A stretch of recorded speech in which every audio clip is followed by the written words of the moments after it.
میں کالج سے باہر نکل کر گھر کی طرف چل پڑی۔ کالج سے گھر تک کا فاصلہ میں پیدل ہی طے کر لیا کرتی تھی۔ کچھ دور جا کر مجھے احساس ہوا کہ کوئی میرے پیچھے چل رہا تھا۔ میں پیچھے مڑ کر دیکھے بنا ہی جان گئی کہ وہ کون تھا۔ یقیناً وہ وہی شخص تھا جو گزشتہ ایک ہفتے سے میرے پیچھے پڑا تھا۔ میں نے مسلسل اسے نظر انداز کیا تھا، مگر اب اس کی موجودگی سے مجھے بے چینی ہونے لگی تھی۔ وہ کیا چاہتا تھا میں کچھ نہ سمجھ پائی۔ وہ ہر روز گھر تک میرا پیچھا کیا کرتا، جس کا مطلب تھا کہ اسے میرے گھر کا بھی پتہ چل گیا تھا۔ میں گھر میں بھی کسی کو اس بارے میں کچھ نہیں بتا سکتی تھی، کیونکہ اگر گھر والوں کو پتہ چلتا تو وہ میرا ہی کالج جانا بند کر دیتے، اور میں ایسا نہیں چاہتی تھی۔ لہٰذا میں چپ چاپ یہ سب برداشت کر رہی تھی۔ مجھے اس بات کی تسلی تھی کہ اس نے آج تک مجھے راستے میں روکنے اور تنگ کرنے کی کوشش نہیں کی تھی۔ آج بھی وہ مسلسل میرے پیچھے آتا رہا۔ میں نے گھر کے دروازے پر دستک دی تو وہ سیدھا آگے کی طرف بڑھ گیا۔ آگے جاتے ہوئے اس نے مڑ کر نہیں دیکھا تھا۔ میں اطمینان سے گھر میں داخل ہو گئی تھی۔ میرا نام عائشہ ہے۔ میں ایک بڑے سے گھر میں رہتی تھی۔ اس گھر میں میرے علاوہ اور بہت سے لوگ آباد تھے، مگر ان میں سے کوئی بھی مجھے اپنا نہ لگتا۔ میرے ماں باپ اور چچا اپنے خاندان سمیت اسی گھر میں آباد تھے۔ میرے ماں باپ دونوں ہی حیات تھے، مگر پھر بھی مجھے ایسا لگتا کہ میرے سر پر کوئی سائبان موجود نہیں۔ شاید اس کی وجہ میرے ماں باپ کا میرے بہن بھائیوں کو زیادہ پیار اور توجہ دینا تھا۔ شروع سے ہی مجھ پر بہت ساری پابندیاں لگا دی گئی اور میرے ناز نخرے نہ اٹھائے گئے تھے۔ میرے بہن بھائی عمر میں مجھ سے چھوٹے تھے۔ مجھے یہی لگتا تھا کہ میرے ماں باپ مزاج کے سخت ہیں، مگر جب اپنے ماں باپ کو اپنے بہن بھائیوں کی وہی فرمائشیں پوری کر کے دیکھتی جو فرمائشیں میری رد کی جاتی تو میرا دل عجیب سے دکھ سے بھر جاتا۔ اماں شروع سے ہی میری دو چھوٹی بہنوں رانی اور گڑیا کو مجھ سے زیادہ محبت اور الفت دیتی۔ ابا تو زیادہ وقت گھر سے باہر ہی گزار دیتے، لہٰذا ان کے رویے کا زیادہ شکوہ نہ تھا، مگر اماں کا رویہ میری زندگی پر اثر انداز رہا۔ بچپن کی یہ محرومی وقت گزرنے کے ساتھ بڑھتی گئی۔ میں ڈھونڈنے کے باوجود اپنے ماں باپ اور بہنوں کے منفی رویوں کی وجہ نہ ڈھونڈ پائی۔ میری دونوں بہنیں بہت خوبصورت تھیں۔ ان کی سرخ و سفید رنگت دیکھنے والوں کی آنکھوں میں واضح پسندیدگی ظاہر کر دیتی۔ اماں بھی گوری چٹی اور خوبصورت تھی۔ میری بہنوں نے خوبصورتی اماں سے ہی چرائی، مگر میں ابا پر چلی گئی۔ میں اماں اور بہنوں کی طرح خوبصورت نہیں تھی۔ ایسا بھی نہیں تھا کہ میں کوئی بد شکل بدصورت لڑکی تھی۔ میں قبول صورت تھی، مگر اماں اور بہنوں کی خوبصورتی کے سامنے میری خوبصورتی مان پڑ جایا کرتی۔ بڑے ہونے کے ساتھ اماں اور بہنوں کے تانے بھی بڑھتے گئے۔ انہیں اپنی خوبصورتی پر بے حد ناز تھا، جبکہ میں اپنی کم مائگی کے احساس تلے دبتی رہتی۔ میں ابا سے شکوہ کرتی تو وہ بھی ہنس کر ٹال جاتے اور ان سب باتوں کو میرا وہم قرار دے دیتے۔ وقت گزرنے کے ساتھ ساتھ میں نے شکوے شکایات کرنا چھوڑ دیا۔ میرا ننھا سا ذہن تو یہ سب سمجھنے سے قاصر رہا، مگر بڑے ہونے تک مجھے احساس ہو گیا کہ شاید اماں بہنوں کی مجھ سے بیزاری کی وجہ میری صورت ہی تھی۔ میں اپنے کمرے میں لیٹی اپنی پسندیدہ کتاب پڑھنے میں مصروف تھی کہ مجھے باہر سے کامران کے بولنے کی آواز سنائی دی۔ کامران کی آواز سن کر مجھے ایک خوشگوار احساس ہوا۔ میں کمرے سے باہر نکل کر صحن میں آ گئی اور سب کے درمیان جا کر بیٹھ گئی۔ سب اپنی باتوں میں مگن تھے۔ میں نے کامران کو کنکھیوں سے دیکھا تو اس نے اپنی مسکراہٹ میری طرف اچھالی۔ میں اس کی مسکراہٹ دیکھ کر خوش تھی۔ کامران میری پھوپھی کا بیٹا اور اس خاندان کا واحد فرد تھا جو مجھے اہمیت اور توجہ دیا کرتا۔ مجھے بھی وہ پسند تھا۔ کامران کی تعلیم مکمل ہوتے ہی پھوپھی کا اس کا شادی کرنے کا ارادہ تھا، اور یہ بات مجھے خود کامران نے بتائی تھی۔ کامران نے کئی بار مجھ سے اپنی پسندیدگی کا اظہار کیا۔ یہ جانتے ہوئے کہ گھر میں مجھے کوئی پسند نہیں کرتا، وہ ابھی بڑے بھائی کی منگنی کی دعوت دینے آیا تھا۔ وہ دو چار باتیں کرنے کے بعد اٹھ کر چل دیا تو میں بھی اپنے کمرے میں چلی آئی۔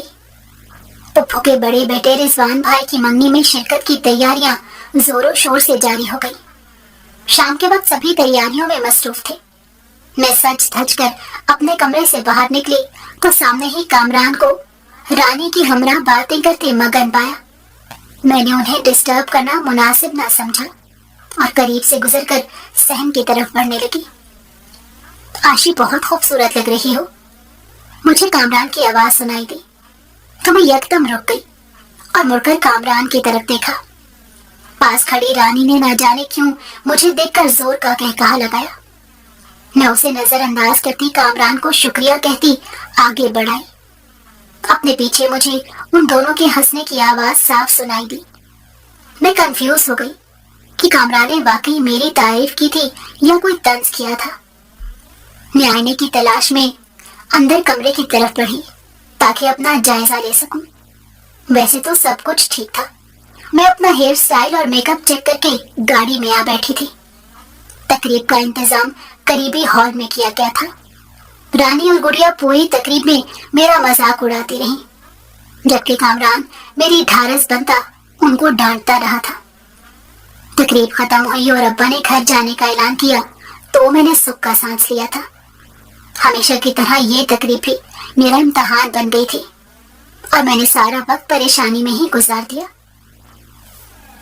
میں آج بے انتہا خوش تھی۔ خوشی کے مارے میں گھر میں ادھر سے ادھر تتلی کی ماں نے گھٹتی پھر رہی تھی۔ رانی اور گڑیا مجھے دیکھ کر حیران ہو رہی تھی، مگر میں نے ان کی ذرا پرواہ نہ کی۔ میں نے آج صبح ہی اماں سے سنا تھا کہ پپھی کامران کا رشتہ لے کر آ رہی ہیں اور میری خوشی کی وجہ بھی یہی تھی۔ میں ویسے بھی اس گھر سے جلد چلے جانا چاہتی تھی جہاں میری کوئی قدر اور اہمیت نہ تھی۔ میں اپنے کمرے میں بیٹھی مستقبل کے سہانے خوابوں میں کھو گئی۔ اماں کچھ ہی دیر میں میرے کمرے میں چلی آئی۔ شام کو رشتے کی بات کرنے کے لیے تمہاری پپھی آ رہی ہیں، باورچی خانے کا انتظام دیکھ لینا۔ اماں اپنا حکم سنا کر چلتی بنی۔ میرے دل میں خوشی کی لہر دوڑ گئی۔ وقت نہایت قریب آ چکا تھا۔ میں جلدی سے باورچی خانے کی طرف بڑھ گئی تاکہ کاموں سے فارغ ہو کر اپنی بھی تیاری کر سکوں۔ میں نے باورچی خانے میں موجود سب چیزوں کا جائزہ لیا۔ ایک دو چیزیں مزید درکار تھیں، ان کی ایک فہرست بنا کر ابو کے کمرے کی طرف چل دی۔ کمرے کے اندر سے باتوں کی آواز صاف سنائی دے رہی تھی۔ میں اماں کے منہ سے رانی کا نام سن کر ٹھٹک گئی۔ ہاں تو اس رشتے میں کیا برائی ہے؟ رانی کی شادی کے بعد ہمیں باقیوں کے لیے بھی سوچنا ہے۔ آج یا کل ہمیں تینوں کی ہی شادی کرنی ہے، لہٰذا سب کا ایک ساتھ ہی سوچ لینا چاہیے۔ اماں ابا کو نہ جانے کیا سمجھانے میں لگی ہوئی تھی۔ میں کندھے جھٹک کر آگے بڑھ گئی۔ ابا کو فہرست تھما کر میں واپس پلٹ آئی تھی۔ شام کو مہمان وقت پر آ پہنچے۔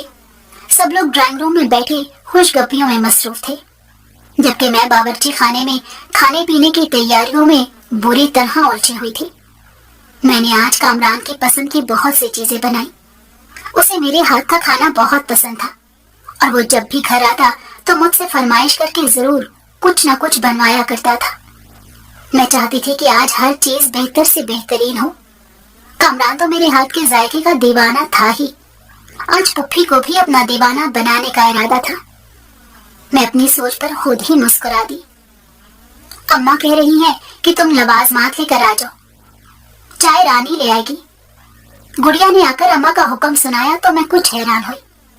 میں لوازمات ٹرالی میں سجا کر ڈرائنگ روم کی طرف بڑھ گئی۔ رانی میرے پیچھے چائے کی ٹرے اٹھائے چلی آئی۔ مجھے اندر داخل ہوتے ہوئے شرم محسوس ہو رہی تھی، مگر میں ہمت کر کے اندر داخل ہو گئی۔ بآواز بلند سب کو سلام کرنے کے بعد میں چیزیں میز پر سجانے لگی تھی۔ کچھ ہی لمحوں میں رانی اندر داخل ہوئی تو پپھی نے اٹھ کر اس کا استقبال کیا اور اسے پیار سے اپنے قریب بٹھا لیا۔ میں حیرانی سے پپھی کو رانی کے صدقے واری ہوتا دیکھ رہی تھی۔ ہم رانی کو اپنی بیٹی بنانا چاہتے ہیں، ہم اپنے کامران کے لیے آپ کی رانی کا ہاتھ مانگنے آئے ہیں۔ پپھا کا جملہ سن کر میرے ہاتھ سے پہلے نمکوں کی پلیٹ چھوٹ کر نیچے جا پڑی۔ میں آنکھیں پھاڑ کر کامران کو دیکھا۔ خود پر میری نظر پڑتے ہی اس نے مجھے آنکھ دے ماری اور شیطانی سی ہنسی ہنس دیا۔ میں نے ایک نظر وہاں بیٹھے لوگوں پر ڈالی تھی، ان میں سے کوئی بھی میری طرف متوجہ نہیں تھا۔ میں پلیٹ واپس میز پر رکھ کر باہر نکل آئی۔ رو رو کر میری آنکھیں سوج گئی۔ کامران نے میرے ساتھ اتنا بڑا دھوکہ کیا تھا کہ میں سوچ بھی نہیں سکتی تھی۔ वो इतनी आसानी से मुझे बेवकूफ बना गया। वो सब मिलकर मेरा मजाक उड़ाते रहे और मैं बेखबर रही। मैं खुद से शर्मिंदगी और नफरत से भर गई। दिल तो चाह रहा था कामरान का मुंह तोड़ दूं, सबके सामने उसका गिरेबान पकड़कर पूछूं कि मुझे इतने अरसे तक क्यों बेवकूफ बनाया, मगर सबके सामने अपना ही तमाशा बनाने का कोई फायदा नहीं था। मैं अपने कमरे में बंद हो गई। कामरान से धोखा खाने के बाद मेरी अकल ठिकाने आ गई थी। मुझे अपनी औकात का भी अच्छी तरह पता चल चुका था। मैं जो समझती थी कि कामरान मुझे इज्जत और अहमियत देता था, लिहाजा वो सबसे मुख्तलिफ था, मगर उसकी सारी हकीकत मुझ पर आया हो चुकी थी। वो भी बाकी सब की तरह खुद गर्ज और फरेबी था। मैं सबसे कट कर रह गई थी। कॉलेज से आने के बाद मैं सबसे अलग थलग अपने कमरे में सारा दिन गुजार दिया करती। मैं रानी से 2 साल बड़ी थी, मगर किसी ने मेरे बारे में ना सोचा। कामरान का रिश्ता रानी के लिए कबूल कर लिया गया था। घर में रानी की शादी की तैयारियां शुरू हो गईं, पर मुझे किसी चीज से कोई सरोकार न रहा था। मैंने खुद को अपनी पढ़ाई में गर्क कर लिया। कॉलेज से वापसी पर वही लड़का मेरे पीछे था। वो मुसलसल कई महीनों से मेरे पीछे पड़ा हुआ था, मगर आज तक उसने कभी मुझसे कोई बात न की थी। मेरा कॉलेज का आखिरी साल था और कुछ अरसे में सालाना इम्तहानात होने वाले थे। मैं आज भी उसको नजरअंदाज करती आगे बढ़ गई। कुछ दूर जाकर वो मेरे सामने आ खड़ा हुआ। मैंने आंखें सुकेड़ कर उसे गुस्से से देखा तो उसने अपना तारुफ करवाना शुरू कर दिया। मेरा नाम जमान मलिक है। मैं आपसे शादी का ख्वाहा हूँ। क्या आप मुझसे शादी करेंगी? वो बड़ी तमीज से मुझे प्रपोज कर रहा था, जबकि मैं हमारी हैरत के बेहोश होने के करीब थी। वो शादी की बात ऐसे कर रहा था जैसे कह रहा हो, बाजी ताजी सब्जी है, क्या आप खरीदेंगी? भला शादी की बातें भी क्या ऐसे राह चलते हुए किया करते हैं? कामरान ने मेरे साथ जितना बड़ा धोखा किया था, उसके बाद से मैं अपने साये पर भी एतबार नहीं कर रही थी, तो फिर इस अजनबी पर कैसे एतबार कर सकती थी? वैसे भी मेरा मिजाज बेहद चिड़चिड़ा हो गया था। तुम्हारा दिमाग तो नहीं खराब हो गया? मैंने उसे आड़े हाथों लिया। मेरा दिमाग दुरुस्त है। वो सीने पर हाथ लपेटकर दो बदू बोला, मुझे नहीं करनी कोई शादी वादी, आप रास्ता नापो। मैंने चिढ़कर कहा और आगे की तरफ बढ़ गई, जबकि वो एक बार फिर मेरे सामने आ खड़ा हुआ और दोनों हाथ फैलाकर मेरा रास्ता रोक लिया। शादी तो आपको करनी ही पड़ेगी। अब के वो भी गुस्से में बोला था। मैं उसके लहजे पर हैरान रह गई। वो तो सरेआम गुंडा गर्दी पर उतर आया था। जबरदस्ती है क्या? मैंने बेबस होकर इधर उधर देखा ताकि किसी को अपनी मदद के लिए पुकार सकूं, पर दूर दूर तक कोई दिखाई ना दिया। हाँ, जबरदस्ती है, वो धूम से माते लहजे में बोला। मैं एकदम हाथ घुमाकर उसके मुंह पर एक जोरदार थप्पड़ दे मारा। वो गाल पर हाथ रखे हैरान नजरों से मुझे देख रहा था, जबकि मैं खुद सन्नाटे में रह गई थी। मुझे अचानक इतना गुस्सा आया कि मेरा हाथ खुद ब खुद घूम गया था। अब इसके सिवा कोई चारा नहीं था कि मैं वहां से भाग लूं, और मैंने यही किया। वहां से सर पर दौड़ लगा दी और घर के दरवाजे पर पहुंचकर ही सांस लिया। मैंने दरवाजा जोर से बजा डाला और इधर उधर देखा। दूर दूर तक कोई ना था।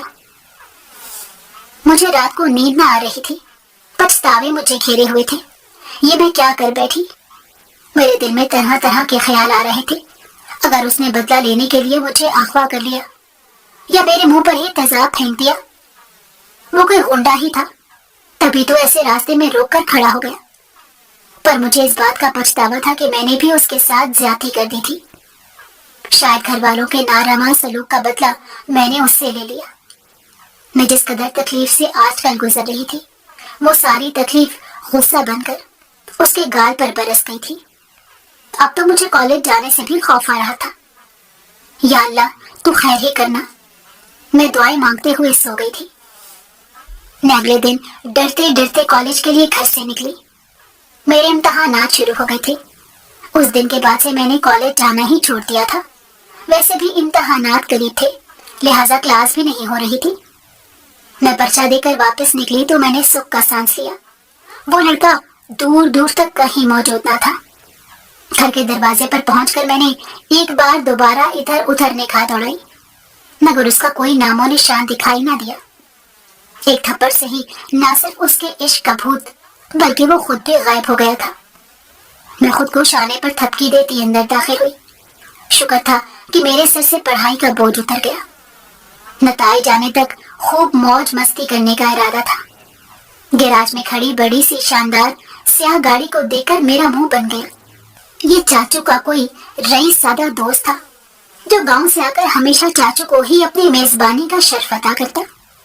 चाचू चूंकि खुद गैर शादीशुदा थे, लिहाजा उनके मेहमानों की खिदमत भी मेरे हिस्से में ही आया करती थी। चाचू से छुपने की कोशिश करती मैं अपने कमरे में बढ़ गई, मगर उनकी शेर जैसी नजर से कतई बच नहीं पाई थी। वो फौरन ही मेरे सर पर सवार हो गए थे। अपने हाथ की 2 कप अच्छी सी चाय तो बना ला, मेरा यार अनीस आया बैठा है। चाचू मासूम सी शक्ल बनाकर बोले तो मुझे हंसी आ गई।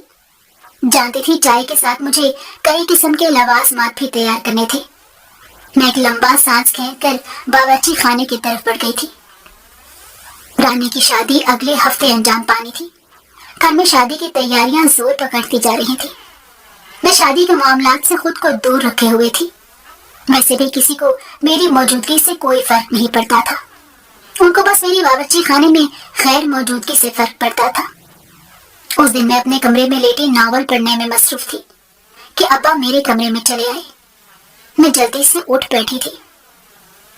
तुम्हारे लिए एक रिश्ता आया हुआ है। हमारा इरादा तुम्हारी और रानी की शादी एक साथ करने का था, मगर उन लोगों को अपनी मसरूफियात की वजह से आ नहीं पाए थे। अब आना चाहते हैं। मैंने उन्हें आज शाम का वक्त दिया है, तुम तैयारी कर लेना। अब्बा रोबोट की तरह मुझे पैगाम देकर चलते बने। मैं हैरान होकर अब्बा की बात हजम करने की कोशिश करने लगी। मेरा रिश्ता? न जाने कौन लोग हों, कैसे हों, आज तक कौन सा मेरे साथ कुछ ठीक हुआ है जो अब होगा। मैं सर पकड़ कर बैठ गई थी। रिश्ते वाले आकर चले भी गए थे। लड़के की माँ और एक छोटा भाई आया था। उस लड़के की माँ ने मुझे पास बुलाकर ऐसे ही प्यार किया था जैसे उस दिन पुप्पी रानी को कर रही थी। अम्मा अब्बा ने अगले हफ्ते लड़के को देखने जाना था। मेरे दिलो दिमाग में ना तो कोई खुशी थी और ना ही कोई जोश और जज्बा। रानी की शादी में वक्त गुजरने का पता ही ना चला। मैं तो घर की मुलाजमा बनकर रह गई थी। अम्मा ने घर और मेहमानों की तमाम जिम्मेदारी मुझ पर डाल दी थी। शादी के बाद घर समेटने में भी पूरा हफ्ता लग गया। मैंने शुक्र अदा किया था कि रानी रुखसत हुई और मुझे कामों से फरागत नसीब हुई। रानी की शादी से फरागत के बाद घर में मेरी शादी का सिलसिला शुरू हो गया था। अम्मा अब्बा लड़के को जाकर देख आए थे, मगर उन्होंने मुझसे इस बारे में कोई बात ना की। उन्होंने अपने तौर पर ही रजामंदी जाहिर कर दी और मेरा रिश्ता पक्का कर दिया गया। मुझे बस इतना मालूम हुआ कि मेरे होने वाले शौहर का नाम फरहान था। अगले ही महीने मेरी शादी तय कर दी गई थी। घर में ना तो कोई शादी की तैयारियां थी और ना ही कोई शोर गुल और हंगामा। अम्मा का कहना था कि हम सब रानी की शादी से थके हुए हैं, लिहाजा आयशा की शादी सादगी से की जाएगी। मैं सिवाय जलने कुड़ने की और क्या कर सकती थी। अब अब्बा को जाकर ये तो नहीं कह सकती थी कि मेरी शादी भी धूमधाम से करें। मैंने अपने होंठ सी लिए और फैसला कर लिया था कि रुखसती के बाद दोबारा कभी इस घर में पलट कर नहीं आऊंगी। मैं रुखसत होकर अपने शौहर के घर आ गई। सुर्ख लिबास में सजी मैं कमरे में बैठी अपने शौहर का इंतजार कर रही थी कि अचानक बाहर से शोर शराबे की आवाज सुनाई दी। मुझे घबराहट होने लगी क्योंकि काफी देर गुजरने के बाद भी मेरा शौहर अभी तक कमरे में नहीं आया था। कुछ ही देर में कमरे का दरवाजा खुला और एक आदमी कमरे में आ मौजूद हुआ। वो अच्छी खासी उम्र का एक मर्द था। उसे देखकर मेरा दिल ही बुझ गया। क्या ये है मेरा शौहर? उसने आगे बढ़कर मेरा हाथ थाम लिया। अचानक लाइट चली गई और कमरे में घुप अंधेरा छा गया। मुझे दरवाजा बंद होने की आवाज सुनाई दी और मेरा शौहर मेरे पहलू में आ लेटा। न जाने लाइट कब आई, मुझे कुछ खबर ना हुई क्योंकि मेरी जल्द ही आंख लग गई थी। सुबह दरवाजे पर हल्की दस्तक की आवाज पर मेरी आंख खुली। मेरी नंद कमरे में दाखिल हुई थी, जबकि मेरा शौहर कमरे में मौजूद न था। भाभी, रात अचानक अम्मी की तबीयत बहुत बिगड़ गई थी और भाई अम्मी को अस्पताल ले गए और वहीं मौजूद रहे। वो बस कुछ देर में अम्मी को लेकर आते ही होंगे। आपको बुरा तो नहीं लगा? नंद की बात सुनकर मुझ पर कयामत टूट पड़ी। अगर मेरा शौहर रात भर कमरे में ना आया था तो वो कौन था जिसने मेरा हाथ थामा था?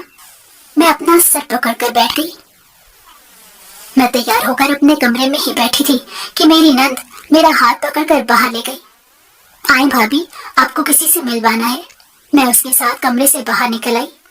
सामने हॉल में काफी मेहमान मौजूद थे। वो मुझे लिए एक औरत की तरफ बढ़ी। वो औरत मुझे देखकर खड़ी हो गई और रोते हुए मुझे अपने सीने से भींच लिया। मैं हैरान परेशान रह गई कि ये सब क्या है और वो औरत कौन थी। मुझे नहीं पहचाना। वो औरत मेरी हैरान शक्ल देखकर बोली थी, पहचानोगी भी कैसे? तुम तो तब बहुत छोटी थी जब मुझसे जुदा हुई थी। मैं तुम्हारी बदनसीब माँ हूँ। क्या? मैं फटी आंखों से उस औरत की तरफ देख रही थी जिसने खुद को मेरी माँ बताया था। क्या ये औरत पागल थी? मगर बज़ाहिर तो नहीं लग रही।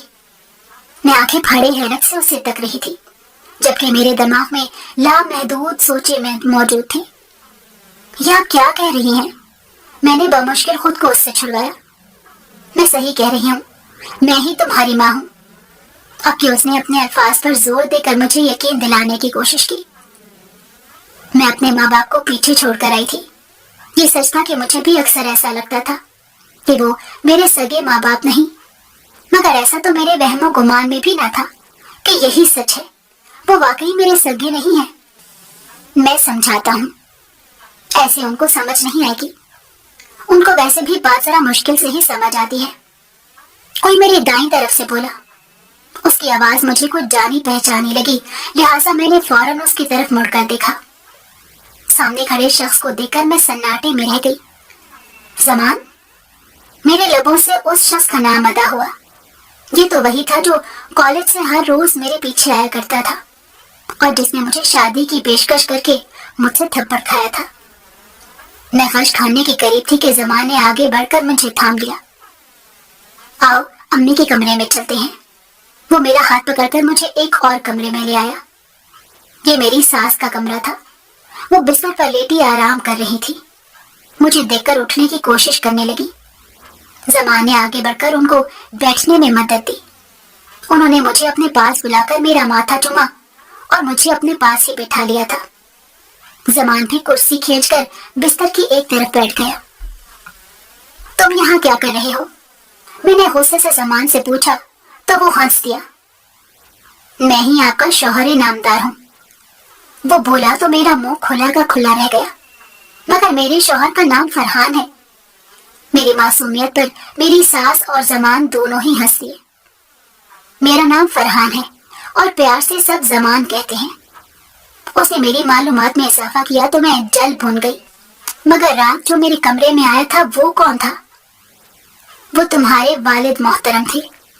मैंने उनको काफी रोता था कि सुबह मिल लेना, पर वो तुम्हारी एक झलक देखना चाहते थे।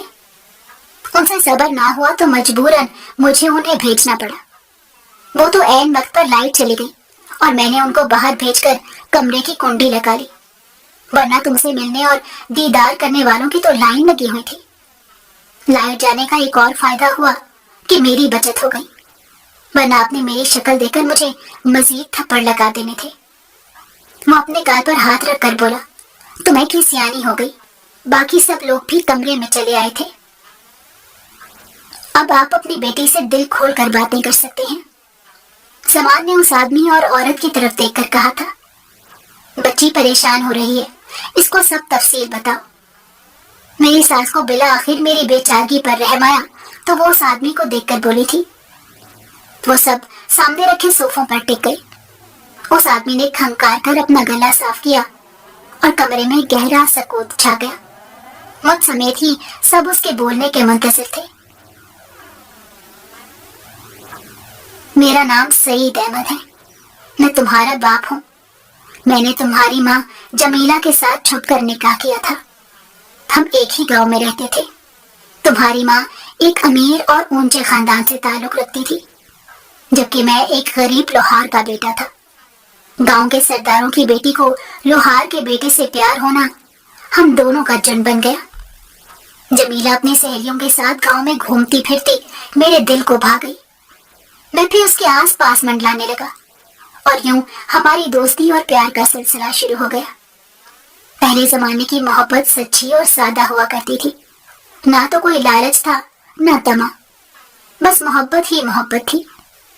जमीला को इस बात से कोई फर्क नहीं पड़ता था कि मैं एक गरीब बाप का बेटा, एक नाकाम इंसान था, और बखुदा मुझे भी उसके बाप की दौलत और पैसे से कोई सरोकार न था। मैं अपनी दुनिया और गरीबी में ही खुश था, मगर जमीला के घर वालों को ये रिश्ता किसी तौर काबिले कबूल ना हुआ। उनका कहना था कि मैं जमीला की दौलत की वजह से उससे शादी करना चाहता था। मेरा बाप रिश्ता लेकर गया तो जमीला के बाप ने उसे जलील करके निकाल दिया। मेरे बाप की तो दोबारा जाने की हिम्मत ना हुई और मैं भी ना उम्मीद होकर बैठ गया। जाहिर सी बात थी कि ना तो उन लोगों को जोर जबरदस्ती से मनाया जा सकता था, ना ही प्यार से समझाना मुमकिन था। एक रात जमीला खुद ही भागकर मेरे घर आ पहुंची। मैं और अब्बा उसको देखकर परेशान हो गए।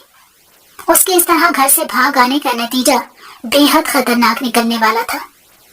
मुझे लगा कि उसने नादानी में ये कदम उठाया है, लिहाजा मैंने उसे वापस चले जाने को कहा, मगर वो ना मानी। उसने बताया कि उसके घर वाले जबरदस्ती उसका निकाह किसी बूढ़े के साथ बढ़वाकर उसे जल्द अज जल्द रुखसत करना चाहते थे। वो अपनी सारी कश्तियां जला आई थी और वापस पलटना उसके लिए मुमकिन न था। अगर तुम मुझे नहीं अपनाओगे तभी मैं वापस नहीं जाऊंगी, बल्कि नहर में कूद कर अपनी जान दे दूंगी। उसकी इस बात पर मैं और अब्बा दोनों ही चौंक गए। अब्बा ने कहा कि वो ठीक कह रही है, वो एक दफा घर से बाहर कदम निकाल चुकी है। अब अगर वो वापस भी जाती है तो भी इसके घर वाले इसे कबूल नहीं करेंगे और जान से मार डालेंगे। अब्बा सोच में पड़ गया था कि अब करना क्या चाहिए। जमीला का हमारे घर रहने का मतलब अब्बा समेत हम दोनों की जान को भी खतरा था। अब्बा ने हमें वहां से भाग जाने और शहर जाकर निकाह करने का मशवरा दिया। मैं जमीला को लेकर वहां से निकल आया और शहर पहुंचकर उससे निकाह कर लिया। हम शहर में ही छुप कर रहने लगे। हमें गांव की कोई खबर न थी। कुछ अरसे बाद में अब्बा की खैर खबर लेने रात के अंधेरे में गांव गया। अब्बा तो ना मिला। वहां मौजूद मेरे हमसाये ने बताया कि उन्होंने अब्बा को गोलियों से भून डाला था और वो मुझे और जमीला को पागल कुत्तों की तरह तलाश कर रहे थे। अब्बा के मरने की खबर सुनकर मेरा दिल फट गया, मगर मैं बेहद खौफजदा भी था, लिहाजा फौरन वहां से निकल आया। कुछ अरसे बाद अल्लाह ने हमें एक प्यारी सी बेटी से नवाजा। हम दोनों बहुत खुश थे, मगर बहुत एहतियात से जी रहे थे। हमारी बेटी नूर 2 साल की हो गई थी। ईद के रोज में उसे घुमाने फिराने बाहर ले गया। मुझे नहीं मालूम था कि वो ईद के दिन भी हमारी तलाश में होंगे। उन्होंने मुझे देख लिया और मेरे पीछे लग गए। उनमें से एक जमीला का भाई अनीस था और बाकी उसके दोस्त और साथी थे। मैं उनसे बचकर भागा और अपनी और नून की जान बचाने की कोशिश करने लगा। वो भी शायद मेरे किसी सुनसान जगह पर पहुंचने के इंतजार में थे। मैं भागते भागते एक सड़क पर पहुंचा तो वहां एक घर का छोटा गेट खुला हुआ पाया। मैंने नूर को गेट के अंदर खड़ा कर दिया और गेट बंद कर दिया ताकि वो बाहर ना निकल सके, और मैं खुद आगे की तरफ भाग गया। वो गाड़ी में सवार थे। मैं आखिर कब तक उनसे भागता। वो मेरे करीब आ पहुंचे और मुझ पर बेदरेक गोलियां बरसा दी। सामने से आती एम्बुलेंस की आवाज सुनकर वो भाग गए।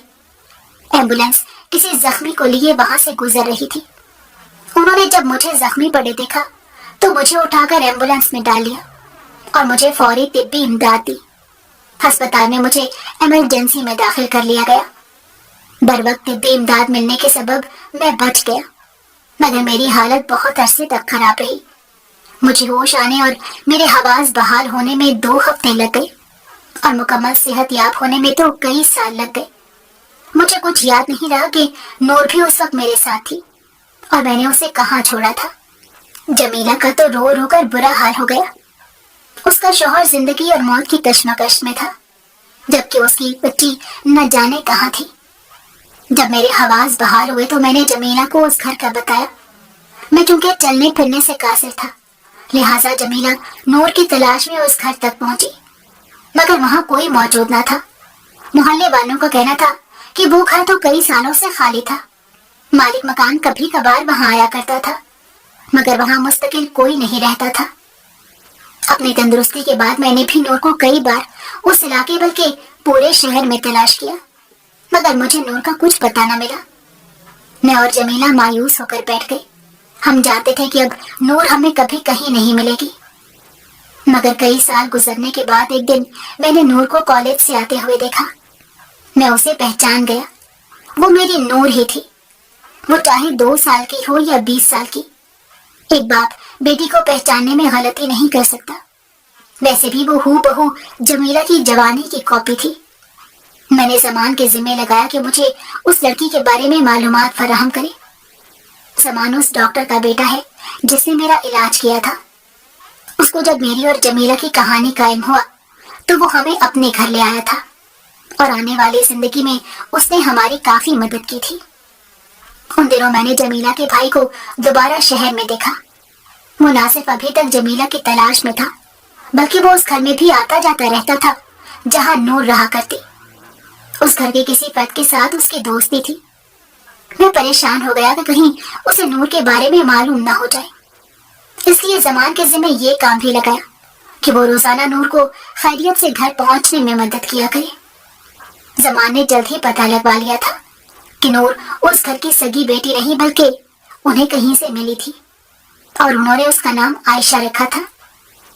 नूर को वहां से निकलने का एक ही तरीका था कि उसका रिश्ता भेजा जाए और उससे रुखसत करवा कर ले आया जाए। इस तरह किसी को अपनी जिंदगी की पूरी कहानी सुनाने से भी बच जाते, और नूर के मामू रईस को भी मालूम ना पड़ता कि नूर उसकी अपनी भांजी है। जमान का रिश्ता कबूल कर लिया गया, और यूं तुम ब्याह कर हमारे पास आ गई। हमने जानबूझकर तुम्हें खुद से दूर नहीं किया था, बल्कि हालात की सितम ज़रीफी से ये सब हुआ। हमने अपनी सारी जिंदगी अपनी इकलौती औलाद के बगैर किस तरह गुजारी है ये हमें ही मालूम है। इतने सालों बाद अपनी नूर को देखकर दिल को जो तसल्ली और आंखों को सुकून मिला है वो बयान से बाहर है। मैं हैरानी से सारी कहानी सुन रही थी। मेरे असली माँ बाप ने मुश्किल से जिंदगी गुजारी थी, और ये सब उसकी वजह से हुआ था जिसकी मैं काफी अरसे से चाय और लवाजमात से खिदमत कर रही थी। चाचू का दोस्त अनीस ही दरअसल मेरा मामू था। मेरे हाथ में हमेशा से ही बड़ा जायका था।